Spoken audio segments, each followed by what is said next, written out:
Инструмент подбор параметра позволяет нам найти такое значение для исходных данных, при котором будет достигнут необходимый нам результат. Давайте посмотрим на то, какие у нас есть исходные данные. У нас есть стоимость автомобиля, она же сумма кредита.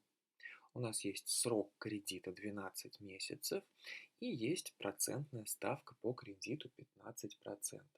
Что нам необходимо сделать? Нам необходимо рассчитать, за какой период будет погашен кредит, если мы можем платить ежемесячно определенную сумму.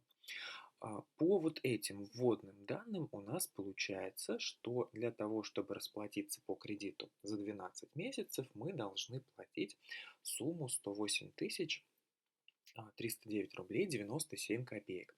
У нас же есть лимит 100 тысяч рублей. Вот решить эту задачу нам поможет инструмент подбор параметра. Давайте для начала только разберемся со вводными данными. Ежемесячный платеж, каким образом мы его получаем? Если мы заглянем внутрь ячейки, то увидим там формулу. Это важно. В ячейке, которую мы будем использовать в качестве критерия сумма платежа ежемесячного, мы должны в обязательном порядке прописать не просто значение, а формулу. Формула может быть любой, рассчитанной на ваши задачи. В нашем случае это функция PLT, которая рассчитывает размер ежемесячного платежа. В нее мы закладываем процентную ставку из ячейки B3. Обращаю внимание, что мы предварительно делим ее на 12, так как процентная ставка годовая, а ежемесячный платеж, это, соответственно, месяцы. То есть мы годовую ставку перевели таким образом в ежемесячную процентную ставку. И также внутрь функции мы заложили срок кредита и сумму кредита. В результате мы получаем вот такое значение. Обращаю внимание на то, что значение выдается со знаком минус, несмотря на то, что все, что внутри функции, это положительные значения, это особенность данной функции. Значение мы получаем со знаком минус. Ну и для того, чтобы нашу задачу решить, нам потребуется инструмент подбор параметра. Инструмент не входит в стандартную комплектацию Google таблицы, нам его потребуется установить. Для этого мы переходим в дополнение, установить дополнение.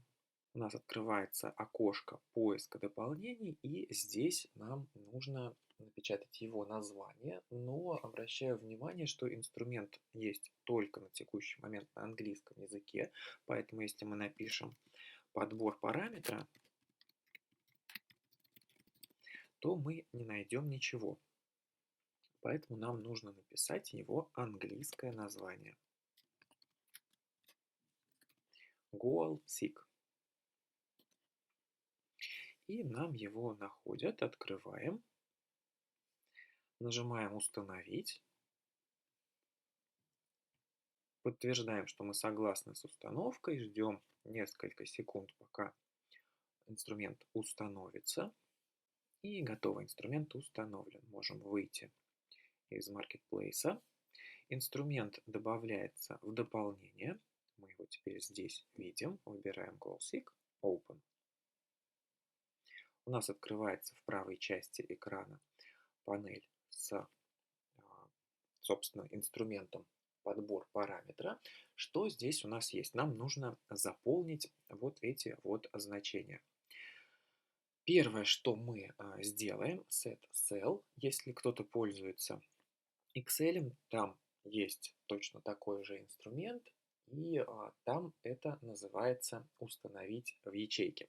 Сюда мы должны прописать адрес ячейки с формулой, вот этой самой, в которой мы хотим получить наш результат. Прописываем нужную ячейку, просто выбрав ее в таблице и кликнув по логотипу таблицы. Далее мы должны установить, какое значение в этой ячейке мы хотим получить. Нас интересует ежемесячный платеж 100 тысяч. По условиям задачи мы хотим получить его, но напоминаю, что формула у нас считает таким образом, что в результате мы получаем отрицательное значение. Поэтому и сюда мы пропишем минус 100 тысяч. И третий пункт, изменяя значение ячейки, какую ячейку мы будем изменять для того, чтобы получить 100 тысяч. Ну, тут у нас вариантов немного. Мы не можем менять сумму кредита и процентную ставку, они устанавливаются не нами, а банком, но мы можем повлиять на срок кредита. А вот срок кредита мы и выбираем. Далее мы нажимаем Solve, ждем, пока наша задача решится. Мы видим, да, что идут переборы разных вариантов. В зависимости от сложности задачи этот процесс может быть более долгим или менее долгим. И готово. Нам говорят, что решение найдено. Закрываю это окошко. И что мы получаем? Для того, чтобы уложиться в наши ежемесячные 100 тысяч, при оплате ежемесячно в 100 тысяч рублей мы будем погашать кредит в течение 13 с небольшим месяцев. Это значение было рассчитано с помощью инструмента подбор параметра. Давайте переключимся на вторую вкладку и решим похожую задачу. У нас здесь есть то же самое, только теперь наша задача заключается в том, чтобы посчитать, сколько нам нужно платить, если мы хотим расплатиться за 10 месяцев. Какую сумму ежемесячно мы должны вносить.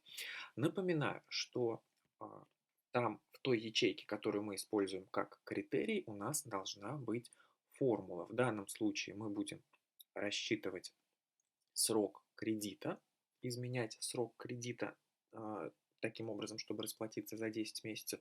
Внутри него у нас уже заложена функция КПР, количество периодов, которая позволяет, собственно говоря, рассчитать, за какой срок будет погашен кредит. Функция похожа на ту функцию, которую мы использовали на предыдущей вкладке. Функция PLT, у нее точно такой же синтаксис. Мы берем срок кредита, не забываем поделить его на 12. Мы берем ежемесячный платеж и общую сумму кредита. И в итоге мы получаем, за какой срок мы с вами расплатимся при этом платеже. Ну и давайте решим задачу теперь на основании этих критериев. Что мы должны делать? Установить в ячейке, какую ячейку мы будем изменять. Мы хотим, чтобы 10 месяцев нам прописали вот в этой ячейке. Ее и выбираем. Какое значение мы хотим получить в этой ячейке? Нам нужно, чтобы инструмент подбор параметров прописал 10 месяцев. Какую ячейку мы при этом будем изменять? Изменять мы можем размер платежа.